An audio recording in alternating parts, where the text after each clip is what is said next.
Okay. Hi, my name's Ryan. Some of you know me. Obviously, a lot of you don't. I don't operate crown pythons. I'm a vet breeder and collector on Vancouver Island. Mostly dealing with constrictors. I got lots of boas, pythons, probably about 15 species right now. A few colubrids in the mix, my rat snakes. Generally, I like snakes. I think I decided to do a video because everybody seems to be able to skip a post with a whole lot of text, but everybody seems to be willing to sit and listen to some stranger talk on YouTube. And maybe it's a little more engaging. You're actually having to pay attention to get my thoughts out. I wanted to talk to everybody about why I keep snakes, why we keep reptiles, maybe ask why you do. It's safe to say that we're all really passionate about these animals. I am extremely passionate about what I do. This is what I enjoy every day of my life. I'm sure everybody watching this is passionate too. But my question would be is how far does your passion take you? The simple fact is that the state of our hobby is a very fragile ecosystem, and the government and animal rights activists will do everything in our power to make sure that we don't get to keep these animals anymore. It's an everyday fight, and we generally lose this.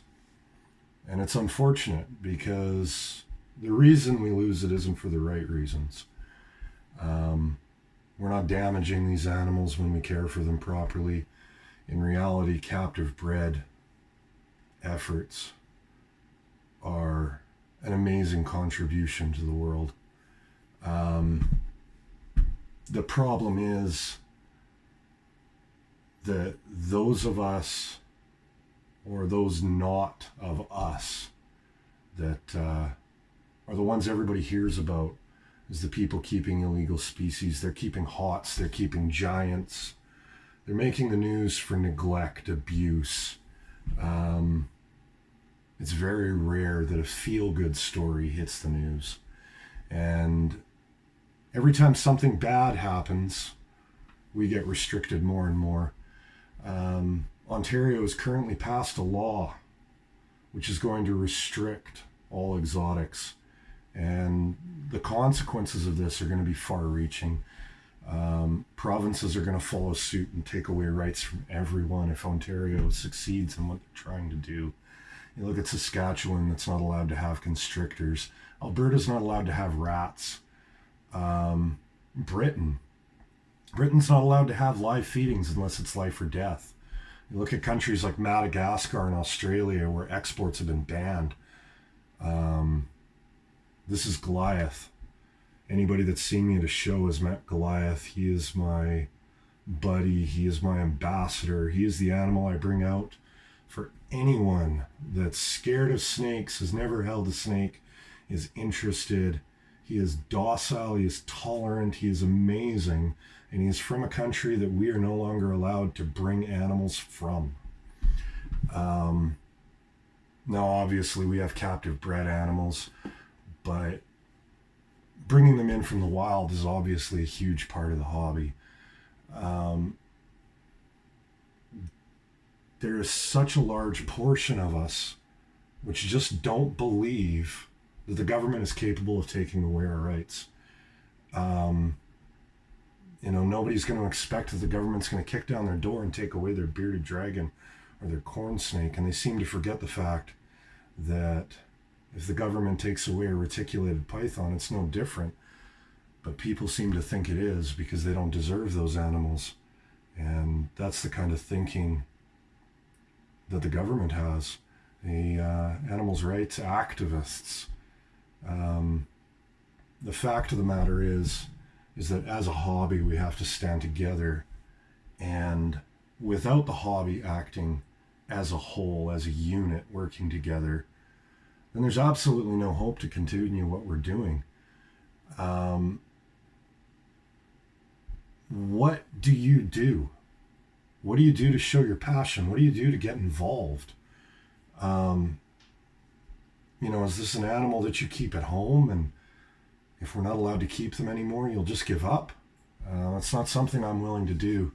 And I mean, I'll be honest, I'm pretty vocal. I help run the Vancouver Island Reptile Show. I've given seminars at the local college to vet tech assistants. I have introduced hundreds of people to animals they have never seen. I've gotten very involved with the BCRC board. I believe in BC. They are an organization which has the power to be able to help us keep our rights. I think that's what's needed. I think that people need to stop thinking it will never happen to them, and they need to start realizing that it can, it will, it has, and it will continue to happen. Organizations like the BCRC, and I keep using it because it's local and I understand it, for the number of reptile keepers in British Columbia, the actual numbers of members to the BCRC it's sad, really. And you know, a lot of people can put on a show, a lot of people can have a fake rescue, they can set up fake organizations claiming they're going to get the rights, but the fact of the matter is that there are very few places, people, groups that are capable of having a direct line to government agencies that are able to actually assist us, and that would be one of them for us locally. And I think it's a really big deal to get involved. In Ontario, struggling to find a common ground to be able to go to the government with is the perfect example. We're watching them try to put themselves together now that it's almost too late, and it's sad. They're going to lose it.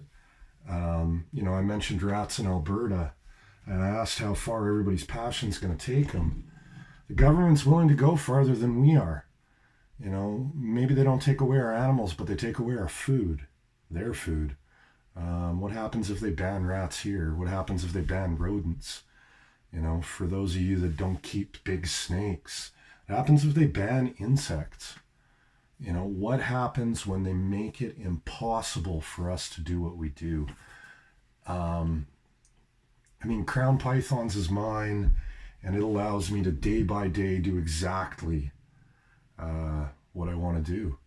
And I think it's time that we all get more vocal about what we're doing. And I think it's time that we realize that what we have with these animals is a privilege. This is not a right. It was never a right. It is a pure privilege, and it is a privilege which every day we are getting closer to losing. 2009 BC restricted a whole lot of animals, and nobody stood up to fight. Very, very, very few people stood up to fight. And I think we need to show solidarity. We need to show support. We need to show that instead of bickering between ourselves, we can stand up and say, we are not going to stand for this. We are going to prove that we are responsible. We are going to prove we are capable, and we're not going to give them a reason. We're going to fight them before they come at us. And I think that's a message everybody needs to hear right now. And I mean, I make a lot of jokes about my big snakes. I wear a shirt every day that I'm out. It says, ask me about my big snake in giant pink letters. And I mean, obviously it's a big joke. The euphemisms are funny. But the fact of the matter is that I want people to ask me about my big snake. My answer is always the same. I ask which one, which stuns people a little bit. And while they kind of chuckle about it and think about what I'm saying, I explain to them that I keep a lot of snakes. And I explain to them why I enjoy them. I explain why it's my happy place and what I'm doing here. And honestly, I want you to ask about my big snake. I'd love to tell you all about him, and maybe I'll make some more videos. We'll see how that works. I'll tell you all about my snakes, and I want to hear about yours.